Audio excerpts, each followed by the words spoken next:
Hello, amplifiers.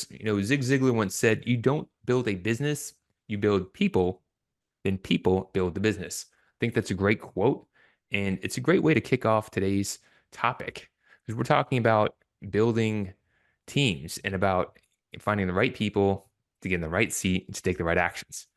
At the end of the day, you can have a great product, you can have great service, but if you don't have the right team to provide that service to your customers, then you could be spinning wheels, and no one wants to be spinning their wheels for a long time. Our guest today is an expert and a profit first professional when helping others in the health and wellness industry get more focused on building businesses that generate profit. Because there are a lot of health and wellness professionals that maybe they're providing a great service, but they're not seeing it in their bottom lines. And it's nice to have somebody who has mastery level expertise for guiding those people through transformation. So I'd like to welcome um, Shannon Simmons. She is with Fit for Profit, and she is really going to be sharing some topics that we could talk about in regards to team and team development. So welcome to Growth Amplifiers, Shannon. Awesome. Thanks, Kenny. I'm super excited to be here. Super excited to have you too, because my background, I don't know if you're aware of this, but I used to niche in the health and wellness space. And I really admired doing that. It was fun why I did it, but then the pandemic shifted that focus. And so I'm curious to know your background and how you got to niche in the health and wellness space. Yeah, good question. It's kind of a fun story. So I became a Profit First professional pretty quick, and after Profit First became a thing in 2014, and in 2016 found myself spinning my wheels, drowning. I don't know, all the things maybe. Yeah, exactly. And I was actually consulting with Mike at the time because we were brand new and early in the Profit First world, we got that opportunity. And he was in the surge process and he Mm. said, I think you need to pick a niche. And I was like, okay. And so we kind of looked at some of our clients and what was fun for me, right? And I think I had like one or two fitness clients at that time. And so I was like, oh, let's explore that. And the day I said that, I had 3 fitness leads land in my inbox. And I'm like, okay, universe, I'm paying attention. I'm here for this. And so I really just showed up. But it is, it's interesting how that works though, too, because it is a personal passion of mine. I mean, I enjoy my daily workouts. And I know that those people could have a huge impact on our society. And I have some friends and family who really could use their services, but I feel like those people in the health and wellness industry, kind of like you said, aren't always looking at profit and aren't always looking at sustainability. And so I just felt like if I could bring those things together, we could really help change the world. So that's kind of what I I'm. found that same sort of connection. There are some challenges with health and wellness in our country. People eating too much sugar. We were just talking about that a moment ago.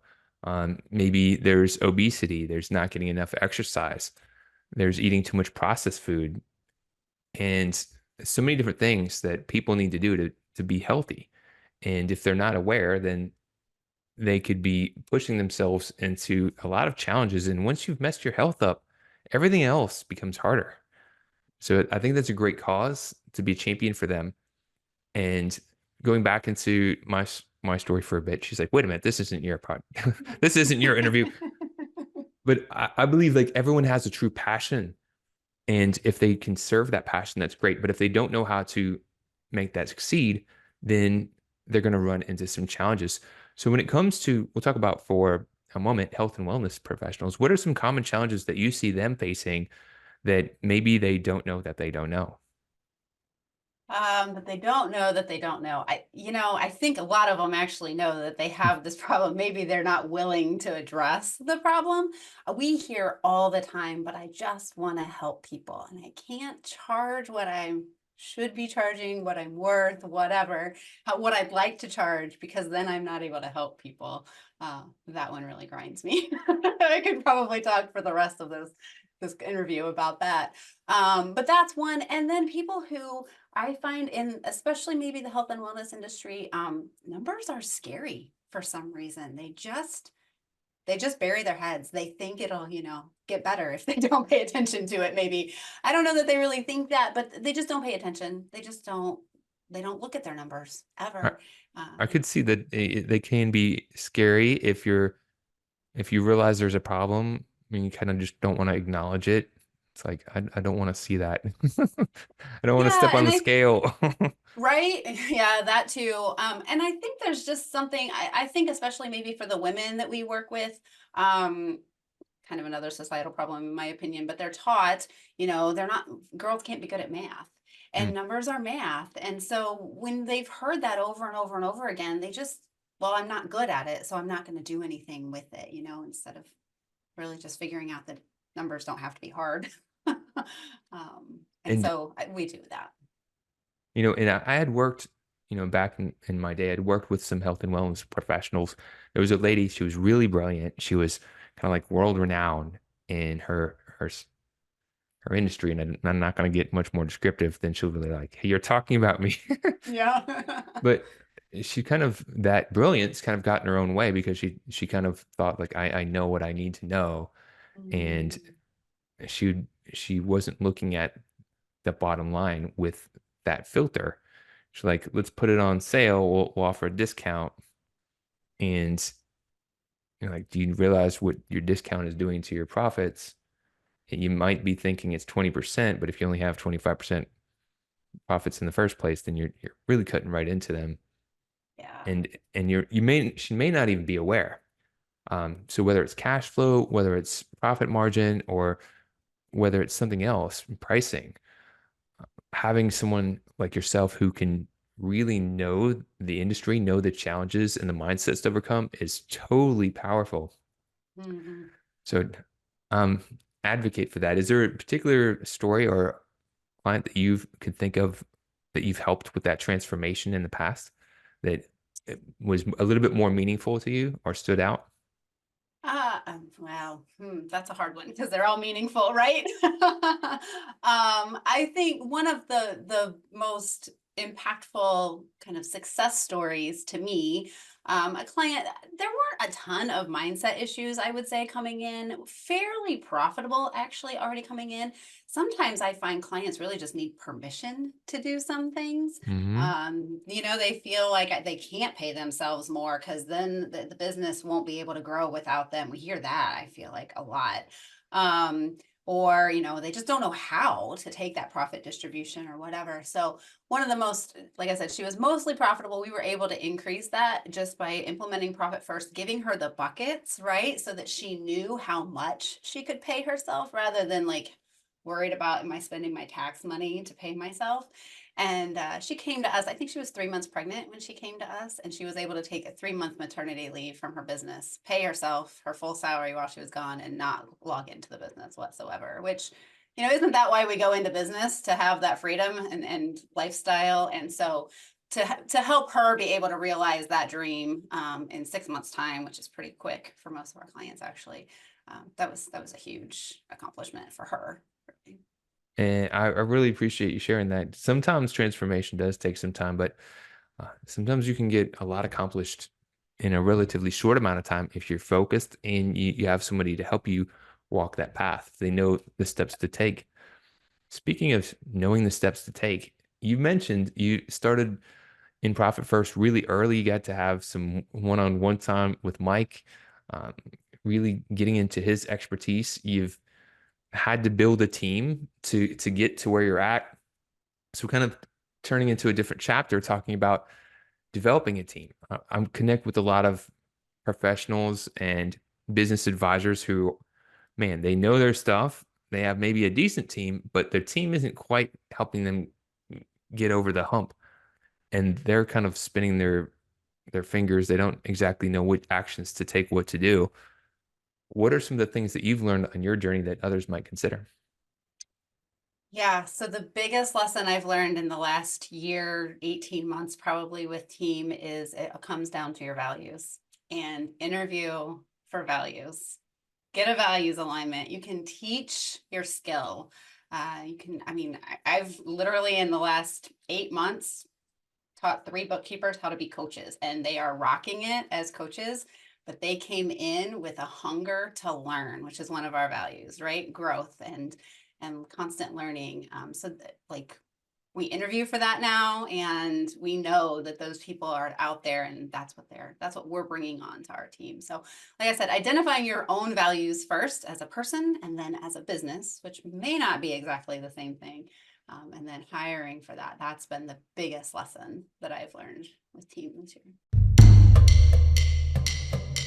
Hey there, this is Kenny from Growth Amplifiers, here to ensure you get your awesome ideas into action to grow and improve your business and achieve your full potential. Take the first step by visiting growthamplifiers.com and clicking the Start Here button. Take the assessment to get your personalized score.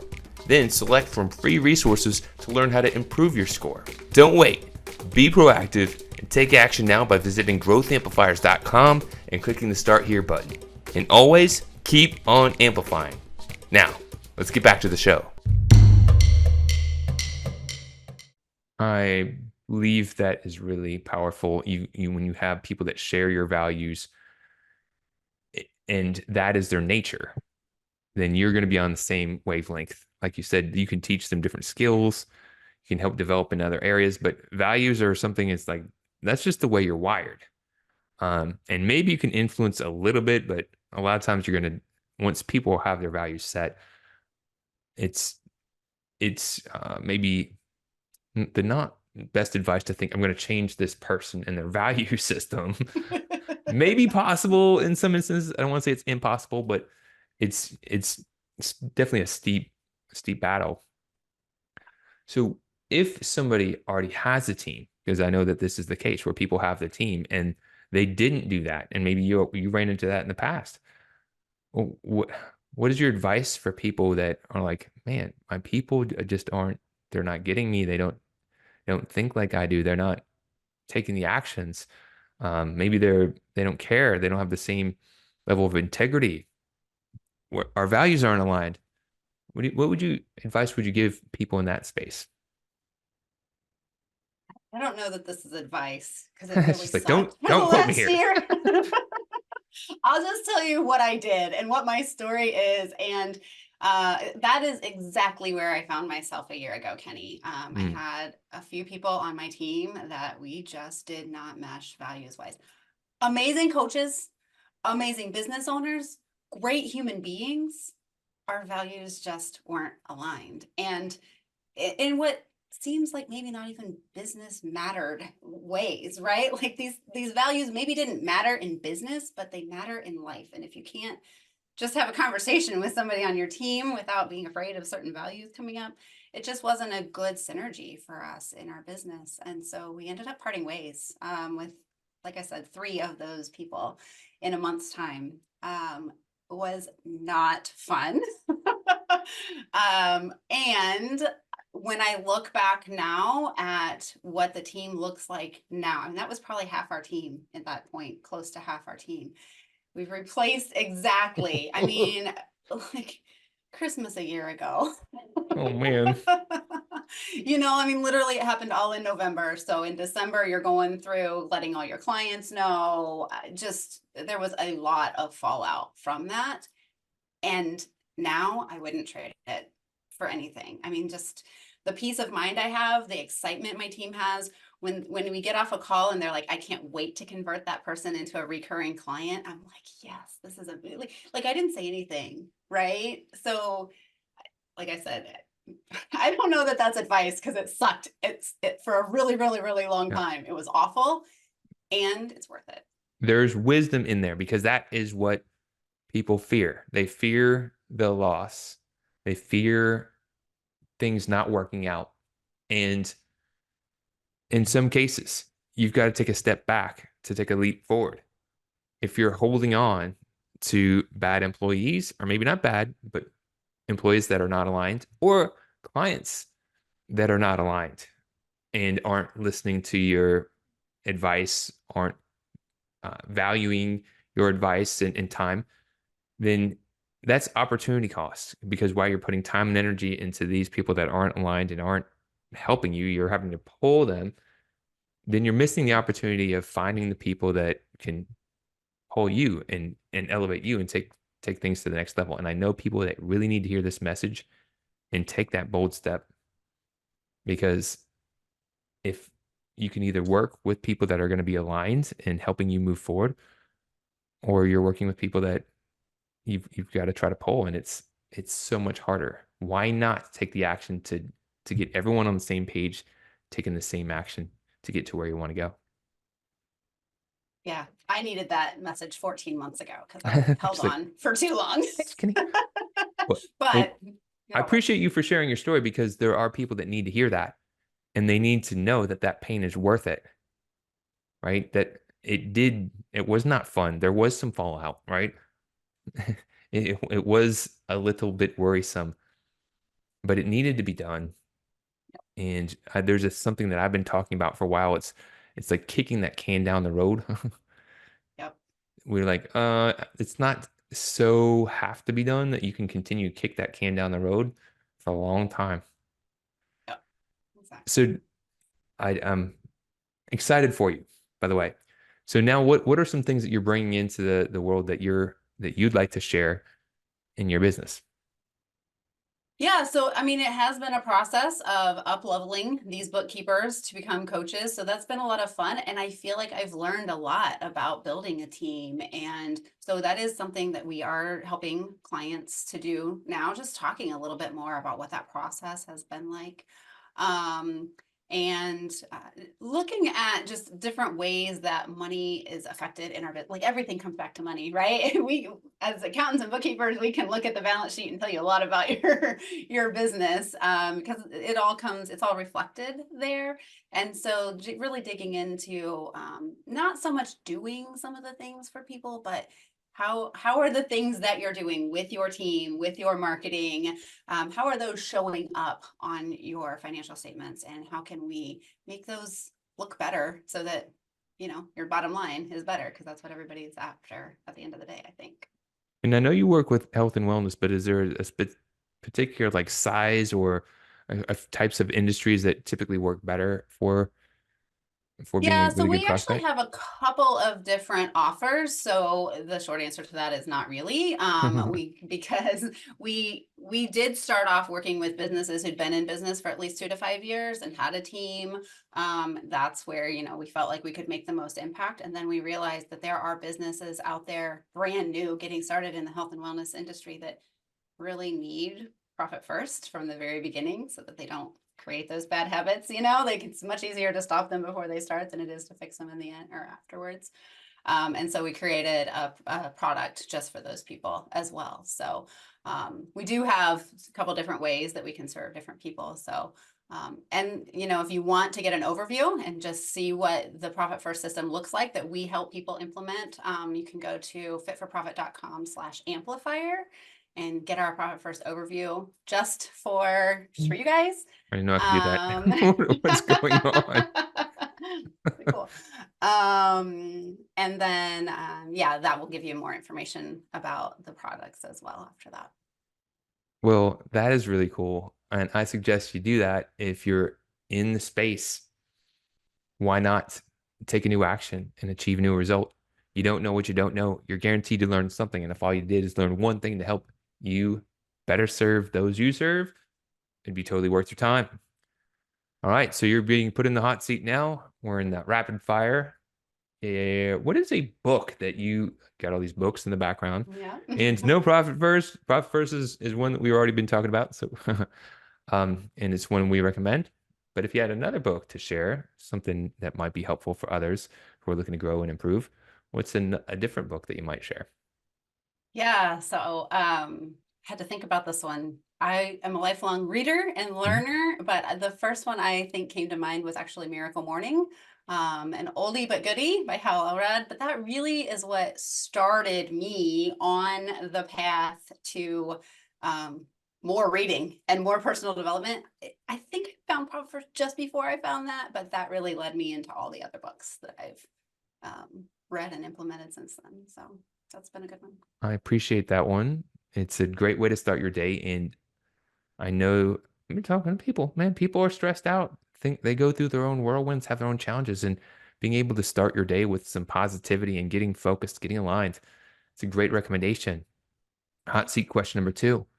Who's somebody in your network that might be a potential good guest for growth amplifiers? Maybe it's somebody that you've worked with in the past. Maybe you're a collaborative person, and just maybe it's somebody who's doing something right that you appreciate.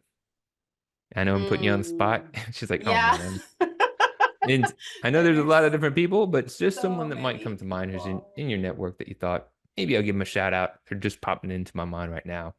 Yeah, for sure.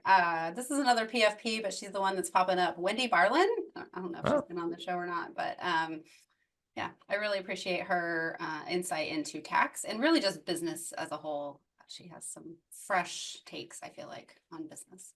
that is awesome. Thank you for sharing. And then last but not least, as we're kind of looking to wrap, something that you've learned on your journey that might be helpful for someone on theirs. It could be related to business. It could be related to anything in life. Just something you'd care to share. Well, I would say tying all of this together, values and alignment. I mean, just really know who you are and stay true to yourself. Beautiful, well put. And so, if you haven't done this already, make sure that you check out the website, which again is Fitforprofit.com/amplifier.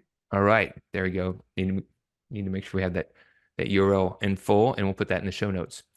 So, taking action, be inspired. If you haven't done this in a while, write down your values. Think about, does my team fit my values? And if there's someone on your team that you're feeling is like, man, I'm just kind of keeping them there because they can kind of do the job, but they're really not aligned. They're kind of always seem to be a little out of place. Consider maybe this is not a good fit for both of you. Consider what would be possible if you found the right person in the right seat. And don't be afraid to take new actions. Don't be afraid to take new actions. So, Shannon, thank you so much for your time, for being the amplifier that you are in this world. I know you're helping so many health and wealth professionals get profit in their business, and they're being able to bring their impact to the world. It's amazing. Thank you so much. Thanks, Kenny. It was great to be here. To show your support, take a moment to amplify this message by sharing it online. To connect with me or gain more business growth insights, visit www.growthamplifiers.com. Thank you for your support.